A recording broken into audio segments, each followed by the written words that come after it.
Oiê, tudo bem com vocês? Hoje no nosso Prosa Saudável eu tenho o prazer de receber Karen, nutri querida, que já está com a gente há bastante tempo, acho que tem mais de uns 7 anos, se eu não me engano. Que a gente existe há quantos? Há 12. 12? Então é por aí. Com certeza, uns 7, 8 anos. E enfim, e hoje eu trouxe ela porque esportiva do jeito que é. Então eu trouxe ela para falar de um assunto que eu acho super interessante, que é o seguinte: toda vez que a gente vai fazer dieta, e eu digo, eu era essa pessoa também, achava, o que a gente quer? A gente quer um resultado rápido, a gente quer que a balança mexa rápido. Até porque as pessoas da minha geração, a gente quando falava em dieta, falava em emagrecer, não tinha essa de perder massa, magra, não tinha isso. Água, gordura. Não tinha nada disso, era balança. Era balança e como você perdeu, isso não importava. E aí, o que a gente fazia para esse resultado rápido? Se entupia de remédio e, no paralelo, tirava toda a proteína e todo o carboidrato, porque carboidrato engorda, e a pessoa vivia de salada. O que acontecia? A pessoa ficava fraca, realmente a balança mexia rápido, em compensação também subia muito rápido quando você voltava a uma rotina, porque obviamente não é sustentável algo assim. Então, Karen, eu queria que você falasse pra gente, hoje o cenário mudou, a gente sabe muito bem a importância de uma dieta equilibrada em proteína, que é o que vai ajudar a gente a construir essa massa muscular que é tão difícil construir, e também do carboidrato, que ele, para performance, é assim, absolutamente inegociável. Fala um pouco pra gente sobre isso. Bom, então realmente assim, dos 3 macronutrientes, né, que a gente tem, a gordura, o carboidrato e a proteína, a proteína, eu diria que de maneira geral, eu acho que a população como um todo negligencia de uma maneira que vocês não têm noção. Então, quando o pessoal tá no consultório e eu começo a fazer a anamnese e perguntar, fala assim, caraca, mas eu como tão menos proteína assim.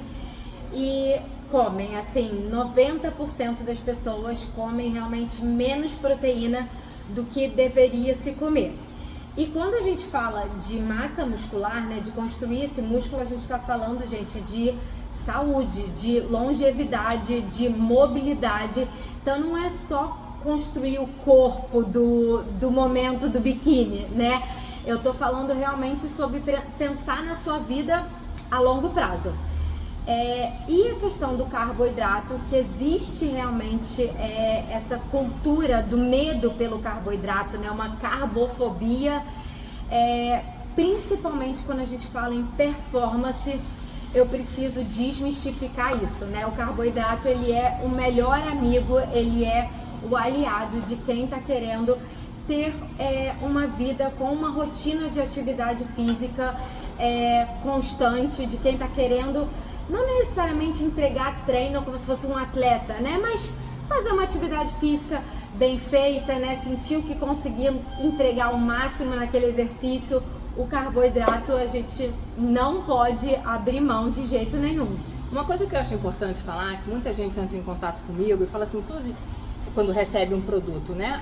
Eu vi que aqui o proteico, ele tem 12 gramas de proteína, mas ele tem 120 gramas, como é que pode ter só 12 de proteína? Eu acho que as pessoas confundem um pouco, quando a gente fala assim, um bife de 120 gramas, elas acham que estão consumindo as 120 gramas de proteína, e não é a questão do peso bruto e peso líquido, né? Exatamente, acho que é isso, e por isso que as pessoas que se assustam, falam, mas eu como carne todo dia no almoço, não. Sim, mas... É isso, por exemplo, se a gente tem um filé, né, assim, obviamente cada corte de proteína, né, carne, frango, peixe, ovo, ou as próprias leguminosas, elas têm uma gramatura, mas uma média, tá, gente? Se a gente tem um filé ali de 100 gramas, peso inteiro desse filé. De proteína, eu tenho ali 22, 25, vai depender, né? Porque naquele filé inteiro, eu tenho outras coisas, né? O peso ali dele na balança, mas de proteína, eu tenho o peso líquido dessa proteína. E aí, o que é muito importante, gente, não dá para você concentrar o seu aporte de proteína todo numa refeição só. Então aquilo que eu tenho que comer, eu vou comer tudo no almoço. não adianta. Porque aí o excesso dessa proteína num momento único, o nosso organismo não vai conseguir metabolizar aquilo tudo, né? Então, assim, é muito importante fracionar a proteína ao longo do dia inteiro. Então, café da manhã, eventualmente se você faz um lanche no meio da manhã, um lanche da tarde. O lanche da tarde é muito importante, gente. Acontece muito, né? Ali, 5 horas da tarde, a pessoa já tá querendo comer a parede e chega em casa não sabendo, né, como escolher. É porque fez um lanche deficitário. E a proteína vai te ajudar muito nessa questão da saciedade, né? Junto com as fibras, obviamente. Então, desmembrar essa proteína aí ao longo do dia.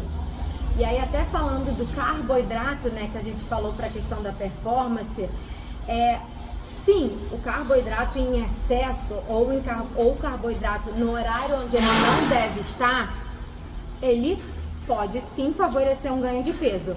Mas se você tiver um carboidrato calculado no horário onde esse carboidrato ele vai estar entrando ou para oferecer energia para aquele treino ou no pós-treino para recuperar de energia, ele não vai ficar estocado. Então você não vai ganhar peso com carboidrato, ele apenas tem que estar no horário certo. Até por isso que assim, a ordem dos fatores altera o produto sim. Não é porque você tá com aquele carboidrato no pós-treino, tá ali, não fiz, vou colocar de tarde. Não. Faz diferença, né? O momento onde você tá comendo essa proteína, esse carboidrato, mas fato é que eles precisam estar ali com certeza. E isso foi até bom você ter me falado, pelo seguinte, muita gente tem ainda aquele mito, não sei se é mito ou verdade, isso que eu quero saber aqui, carboidrato à noite não. Mas, no entanto, se o carboidrato à noite, se no dia seguinte, cedo, você vai fazer um esporte, ele faz sentido. Carboidrato à noite, sim! Vai fazer sentido. Porque a gente existe também a cultura, né, assim, pré-treino. As pessoas, assim, o café da manhã, ele é importante, né? O café da manhã, ele vai te dar aquela glicose ali da corrente sanguínea daquele momento. O impulso, diríamos assim. Mas é o jantar, né? Principalmente para quem faz atividades físicas mais longas ou mais intensas, mais do que a glicose daquele momento do café da manhã, eu preciso atingir a reserva de glicogênio. E aí essa reserva, o que eu falo ela começa a ser feita no pós-treino do dia anterior. Então, o jantar, ele é muito importante para quem faz com carboidrato, para quem faz uma atividade física no dia seguinte de manhã. Ele é, assim, primordial. E agora, quando a gente está falando de carboidrato, a gente também tem que entender que tipo de carboidrato, perfeito, né? Não é pra gente falar assim, carboidrato, então eu vou na batata frita do fast food da esquina. Não é isso. Não. Né? Porque a gente sabe que tem o carboidrato bom e o carboidrato ruim, diríamos assim. Exato. A gente tem, né, os tipos de carboidrato, onde eles se diferenciam na composição, principalmente, né, de com que velocidade que eu vou absorver esse carboidrato, né? E aí isso vai também por conta da quantidade de fibra que aquele carboidrato tem, né? Se ele é mais integral, menos integral. Eu costumo até dizer assim que todos os tipos de carboidrato, eles podem ter o seu lugar no dia a dia. Obviamente, não estou falando aqui de açúcar refinado, né? De industrializado, de farinha branca, mas por exemplo, uma batata inglesa, que é um carboidrato, né, mais simples, com menos fibra, de absorção mais rápida.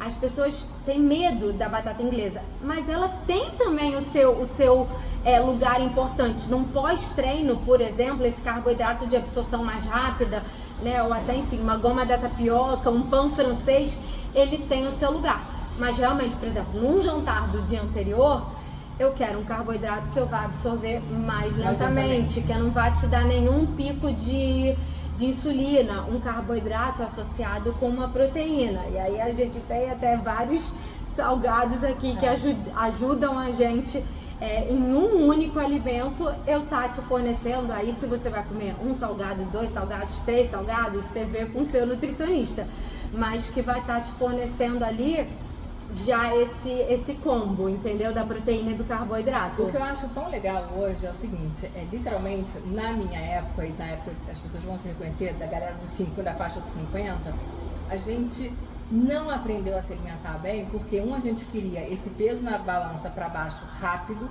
e você tinha uma forma que era a bendita dieta dos pontos, onde nada se aprendia sobre nutrientes, e sim o seguinte, soma 2 daqui, 3 dali, etc, dá 15 e você essa perdeu. questão a ordem dos fatores altera o produto, sim. Então, por exemplo, eu acho que até uma coisa que acontece aqui com seus pedidos, a gente tem, você pode me dizer, eu tenho um produto A que ele tem 200 calorias, eu tenho um produto B que também tem 200 calorias e o C de 200 calorias.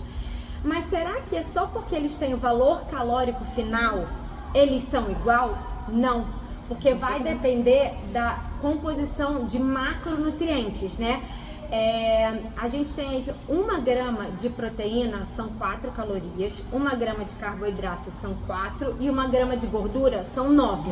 Então, por exemplo, se eu tenho um produto, né, um pastel feito com alguma farinha de oleaginosa, né, um pastel com farinha de amêndoa, ele pode ter a mesma caloria, mas essa caloria vindo mais da gordura. Isso. Enquanto eu tenho um outro produto, por exemplo, que ele não tem a farinha de oleaginosa, ele tem mais proteína, né? Então eu tenho ali as mesmas 200 calorias, mas vindo de outro macronutriente. Por isso que é importante, eu falo assim, a gente não se prender ao valor calórico final, né? Uhum. E aí era a dieta do ponto. Eu tenho 2.000 calorias, mas assim, da onde tá vindo essa caloria? E essa dieta dos pontos eu fiz muito quando eu comecei a morar sozinha. Então eu fazia exatamente uma refeição no dia. Eu fazia a salada, eu ia no restaurante, comia alface, 0 pontos, porque eu juro, as minhas refeições eram 0 pontos, porque o jantar que eu tava em casa... Eram todos os pontos. Não, exatamente, que podia ser uma barra de chocolate, eu morava em São Paulo. No inverno, uma barra de chocolate, uma caixa de crunch, daquele, né? E aí é isso, que é o seu então, corpo, assim, ele não vai assimilar, ele não vai entender. E você fez atividade física de tarde. E uma coisa que eu acho também, assim, que tá... Eu tinha uma qualidade do sono horrorosa, sempre tive problema de insônia, enfim. Uma coisa que eu acho que também tá mudando muito, assim, a atividade física. Eu acho que, assim, como a gente está em tempos de ansiedade, muita correria, tudo assim, trabalho, família, assim, as pessoas estão conseguindo encontrar na atividade física uma válvula de escape, um respiro. Então, assim, a gente tem um público de atividade física única e exclusivamente por terapia, e a gente tem o público de atividade física para performance. Mas mesmo aquelas pessoas que começam a atividade física como terapia, elas começam, tô gostando disso, tô gostando do resultado, tá me fazendo bem mentalmente, tô dormindo melhor. E aí vira uma coisa que, assim, comer melhor para entregar um treino melhor, mesmo que você não seja um atleta, né? Nota que tá dormindo melhor. Eu tava conversando, vai ter um papo aqui, justamente isso, que é um amigo meu que ele achou no esporte a forma de trazer uma calma pra ele, que ele também era muito ansioso. Anda tudo muito então, junto. Calma, dorme melhor. E aí tá se alimentando melhor, então enfim, mexe todo. Eu vejo muito assim, sei lá, um paciente, como eu atendo muita gente faz atividade, lesionou, acaba que tem que ficar um período sem treinar, aí desanda tudo. Parou de treinar, desanda a alimentação, desanda sono, desanda intestino, assim, que é uma outra coisa que a gente tem que prestar muita atenção, né, também para a saúde intestinal. E é tão engraçado, porque assim, eu quando faço exercício, eu gosto de fazer de manhã, que eu fico muito mais regrada ao longo do dia, porque eu falo assim, gente, eu já acordei cedo, já fiz exercício, não vai ser esse chocolate aqui que eu vou botar tudo a perder. Mas tem você essa gera essa coisa mental, mas até assim, questão fisiológica mesmo, de liberação de hormônios que essa atividade física proporciona. E aí, cara, o dia uma coisa puxa a outra. E é impressionante, quando eu faço exercício de manhã, eu falo, não vou estragar a minha rotina por causa desse bombom, entendeu? Eu fico muito mais regrada. E o que eu acho legal também é o seguinte, a gente não entrar na moda do exercício, né? É a moda do pedal, é a moda do correr. Não, tem que ser a moda que você consiga fazer por longo prazo. Por isso que muitas vezes assim, quando vão até marcar você, você só atende atleta? Eu falei assim, olha gente, eu atendo atletas sim, não atletas, mas assim, quem faz balé, quem faz natação, quem faz judô, quem faz jiu-jitsu, assim, tá na moda a corrida sim, até uma questão do triatlo, mas assim, se você não gostar da atividade física que você faz, você vai fazer no primeiro mês. É isso. Depois você não vai manter. Ela sai desse lugar do conforto, né? Isso. Ela vira uma cobrança e no segundo mês você vai na cobrança, depois então assim,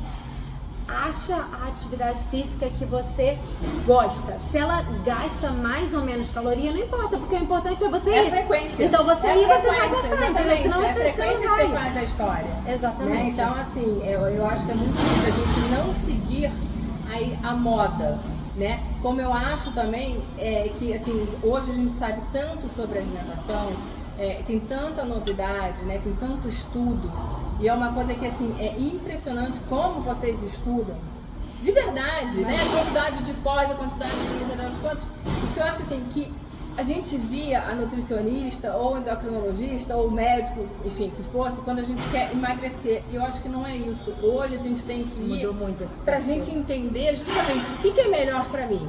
É melhor mais carboidrato, mais proteína, pra pessoa dar aquela grande direção. Né? Mudou. É muito mais pra gente direcionar o caminho pra você ter uma saúde bacana. Independente se você tá magro, se você tá gordo, enfim, não é essa mais a questão de uma nutricionista, eu acho, no nosso dia a dia, né? Eu acho até que assim, a questão das mídias sociais, né? Ela vem como um lugar que tem muita informação o dia inteiro. Então, assim, tem gente que entende isso como uma verdade absoluta, mas até entra muito como um questionador, tipo assim, será que é isso mesmo? Será que é pra mim? Será que é nesse horário? Então, eu acho que as pessoas, elas estão se questionando mais, né, sobre a alimentação. Ao mesmo tempo que a busca pela qualidade de vida, né, a longevidade, o tempo que as pessoas estão conseguindo se manter mais produtivas, né, em termos de trabalho. Então, por mais que os números, né, da saúde ainda sejam alarmantes, digamos assim, a gente está com certeza num caminho melhorando isso, né? E ao mesmo tempo que a indústria alimentícia ela tem muita coisa ruim, a indústria alimentícia cresce de uma maneira a ponto de ser nossa aliada, né, em criar produtos que ajudem, né, na praticidade, na correria, no dia a dia, que assim, antigamente a gente não tinha. Eu me arrisco a dizer assim, você pode aparecer no meu consultório com o desafio que for, alguma solução a gente vai ter com certeza. Pois é. Tá bom, Karen, eu acho que assim, ajudou bastante. Acho que a ideia aqui desse papo é a gente botar uma sementinha na cabeça de quem tá ouvindo a gente. Se tiver mais dúvida, se curtiu, é só mandar mensagem. Gente, ou pra mim, pra você, seu Instagram tá aqui marcado. Assim, eu sou apaixonada pelo que eu faço, pelo poder que a nutrição tem, né? Independente de quem é você, independente do seu objetivo. Então, assim, o máximo que eu puder responder, ajudar, obviamente a gente tem que tentar individualizar, né? Eu preciso conhecer cada um pouquinho melhor, mas qualquer dúvida, qualquer coisa, só entrar em contato. Vamos lá, gente. Super obrigada. Tá. Adorei, Karen, aqui na cozinha. Parceira, gente, se não fosse Suzy, não sei o que seria dos meus pacientes. Eu sempre digo que, na verdade, é uma troca, né? Assim, esse é meu cuidado, eu sempre tenho muito cuidado de não entrar em assuntos técnicos, porque eu acho que cada um tem seu lugar. Não é meu papel, né? Então, assim, entrou num assunto muito técnico, eu falo, procure sua nutricionista, ou às vezes até mesmo a gente troca. Vai entrar um cliente assim, tem que direcionar assado, porque assim, cada um no seu quadrado, a gente não pode seguir manada, né? Estão falando que a dieta agora da moda é cetogênica. Será? Será que é pra você? É pra você. Exato. Cetogênica eu acho que é só comer gordura, então eu vou comer um pedaço de queijo. Vai engordar. Precisa de uma orientação.